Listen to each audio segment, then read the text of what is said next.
So hi guys, welcome sa aking channel, your boy JRP. So ngayong araw ay pag-uusapan natin ang kasaysayan ng kumpanyang Honda. So medyo ngayong araw ay gusto ko nang makaalam ng history ng kumpanyang Honda, kung anong pinagdaanan ng nagtatag nito, at baka marami tayong matutunan sa founder ng Honda. So without further ado, let's get it on. So ang founder pala ng is si Shuichiro Honda. So ipinanganak siya noong November 17, 1906 sa Hamamatsu, Japan. Ngayon ko lang narinig tong lugar na to, bro. Kasi kung Japan ang ating pinag-usapan, ang mga sikat na lugar talaga dyan is Tokyo. Mahilig din kasi ako sa mga history ng mga digmaan, so medyo na ko rin yung Okinawa, yun.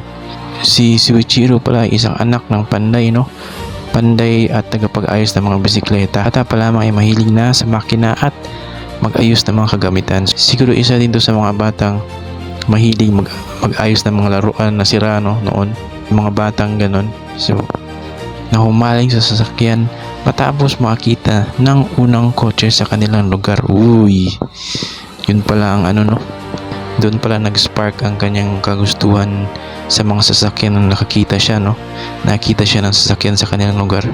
Sa edad na 15 ay lumipat siya sa Tokyo. Nagtrabaho bilang apprentice sa Art Shokai, isang repair shop. Parang talir to, natutong magkumpuni at magdisenyo ng mga sasakyan. Grabe tong batang to. Sa pagtatrabaho niya sa isang repair shop, medyo lumawak ang kanyang kaalaman, nakilahok sa paggawa ng mga racing car. Uy.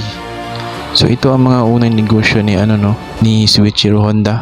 Itinatag ang Tokai Seiki upang gumawa ng piston rings. So ito ang kanyang unang trabaho na piston rings. Tinanggihan ng Toyota ang kanyang unang disenyo dahil sa mababang kalidad. Oy, pinisinta pala niya ito sa Honda, ito kanyang ginawa ng mga piston rings, pero tinanggihan dahil daw sa kalidad. Bumalik siya sa pag-aaral at pagsasanay upang mapabuti ang produkto. So imbis na sumuko siya, talagang pinag-igihan niya, hindi siya sumuko, mas in-improve niya pa at mas pinalawak pa niya ang kanyang kaalaman. Ito talaga ang mga nakikita kong trait sa mga taong nagtatagumpay, hindi sumusuko. Naging supplier ng Toyota matapos mapahusay ang kanis. So bumalik siya sa Toyota, tsaka the second time around, medyo na-improve na niya ang kanyang product, at naging supplier na siya sa Toyota. Wow, hindi siya sumuko, bro.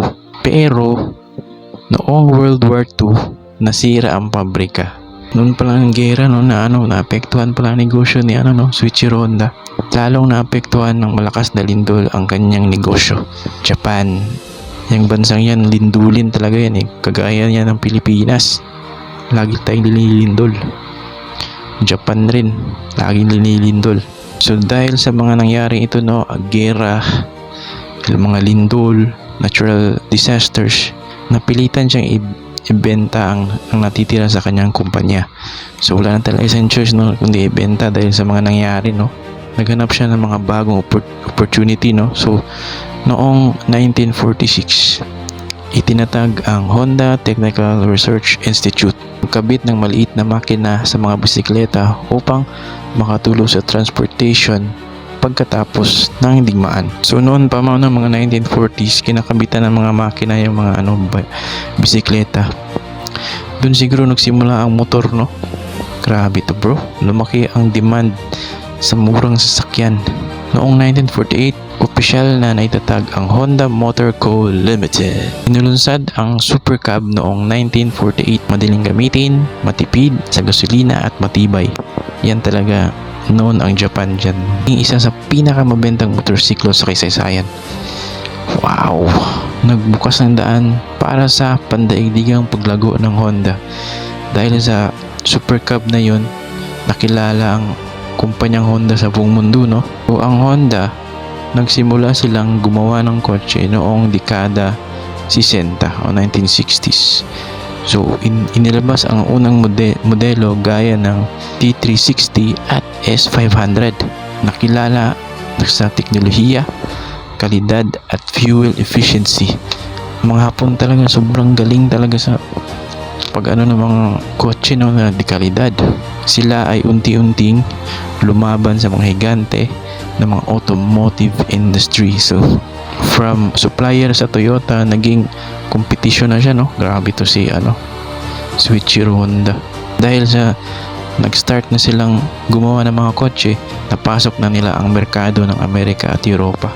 Ang naging tanyag sa mga brand nila ay yung Honda Civic at Honda Accord. Lumawak sa paggawa ng motorsiklo, kotse, makina at iba pang gagamitan. Naging isa sa pinakamalaking automotive manufacturer sa mundo. Ito ang mga prinsipyo ni Soichiro Honda. So sabi niya is success is 99% failure. So wow, bago ka mag-succeed, no, raranas ka talaga ng maraming kabiguan, no? Grabe to. So sa 100 attempt mo, 1% lang dun ang successful. Grabe. So naniniwala rin siya na ang kabiguan ay bahagi ng tagumpay. Hinikayat ang innovation at pagiging malikain. Mas pinapahalagahan ang ideya at talento kaysa posisyon.